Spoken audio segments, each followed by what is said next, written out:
Welcome back to Soul Purpose with Shemama. This is your host, Shenora Lechleidner, also known as Shemama, the Underwire Slayer. All right, guys. So last week we talked about hope and understanding, and this week I'm going to talk about hope and motherhood because I really haven't been on camera since maybe October, November. I may have done like short reels or things like that, but I haven't done lives or my normal getting on camera duties or what I consider as duties because I have been swamped in motherhood and not necessarily in a place where the things that I do on a regular basis to make sure that I feel and look my best, I haven't been doing them. I didn't feel like laying my lace down. That's why I'm wearing this turban. I didn't feel like laying it down. I got this style because I've been wanting a sew in for a long time.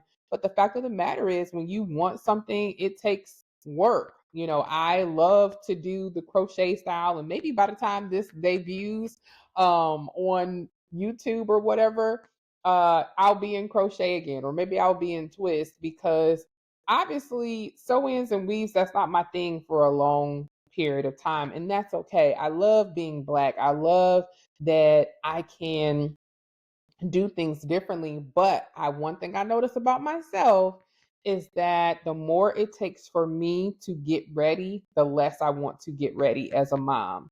And that's honestly one of the reasons why I was hesitant to being in front of camera, going to the studio. I have a studio that is waiting on me to come in and record.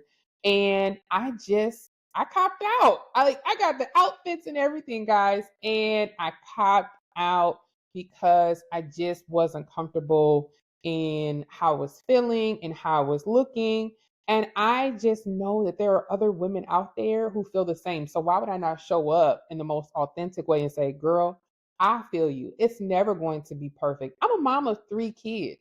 And so what that means on any given day, much like today, is that you may, if especially if you're at home like me, you may get a text message and say, hey, I need you. Or I know you was just about to relax, but can you do this X, Y, and Z? Or I know you were about to complete this task, but I need you in this moment. And sometimes you don't have that time to really do the things that you want to do for yourself. And I know that the next thing is, oh, well, just wake up earlier. Well, people, that wake up early, I know that they are so productive and they're doing the dang thing and they're just like, man, nothing can stop me. But we're not talking about those late nights. There were nights this past week where I had to work until midnight. And then after midnight, I can't wind down, or my husband is snoring and I can't get to sleep. And so I'm supposed to wake up at 4 and 5 o'clock in the morning and get pretty. I don't want to. I just want to make sure that what I'm getting done and what is necessary is getting done. Are my kids fed? Are they clothed? Are they clean? Things like that. And so, hope in motherhood is knowing that whatever the present struggle is, whatever the present hardship is, whatever the present obstacles are, it won't last forever. I remember a time where I wasn't able to shower or, bathe my kids. And I was just wondering, when is this season going to end? When I had my C sections, I didn't heal up in 6 weeks like most women. It took me a lot longer to heal.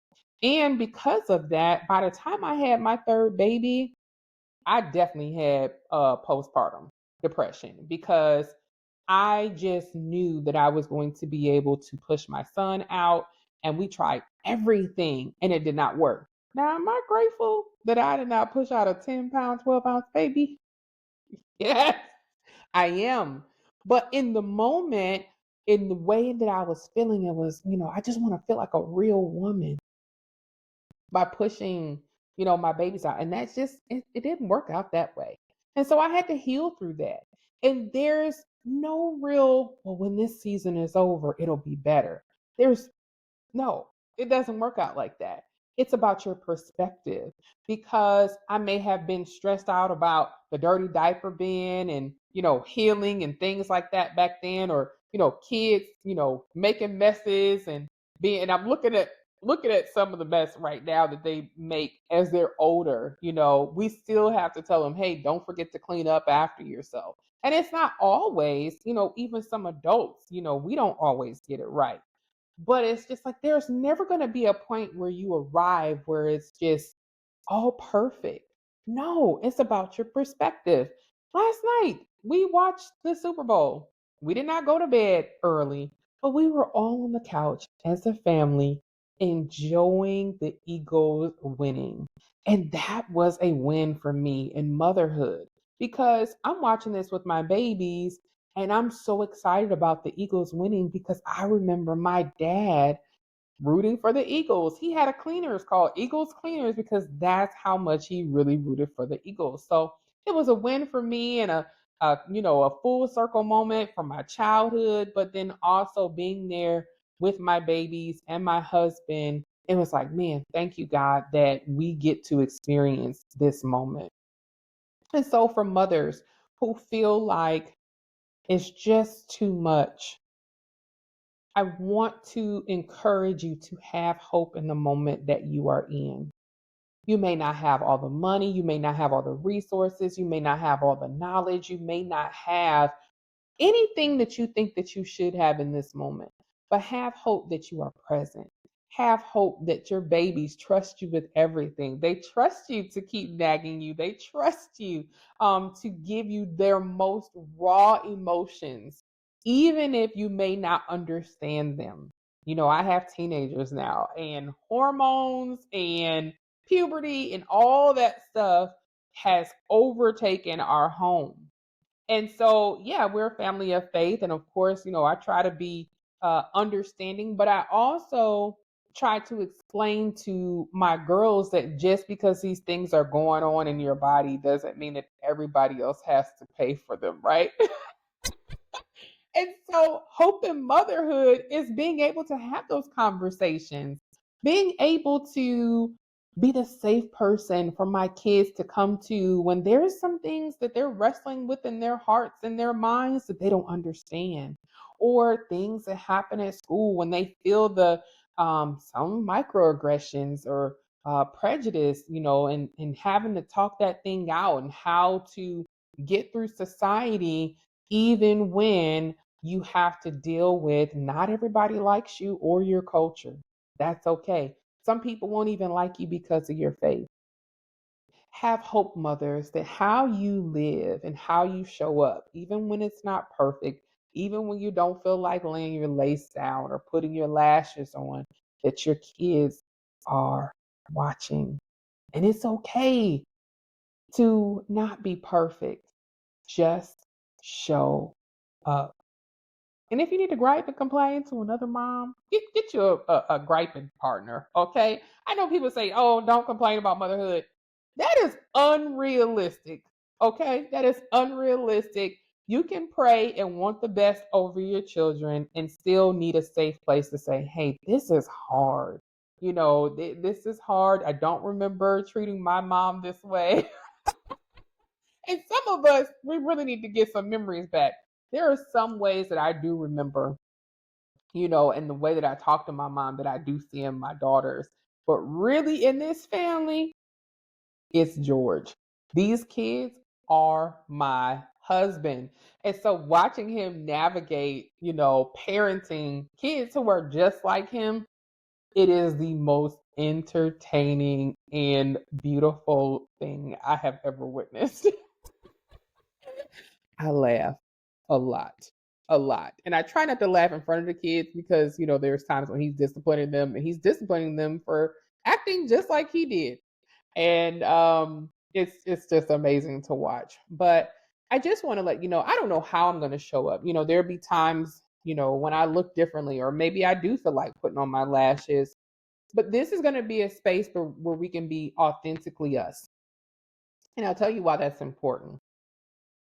I have very sensitive skin. I have always had sensitive skin. I have to wear vegan makeup, I use vegan cleaning, like skin cleansing products. And anything that has too much of a chemical in it, it's going to cause a negative reaction on my skin. Another way I'm sensitive is to jewelry.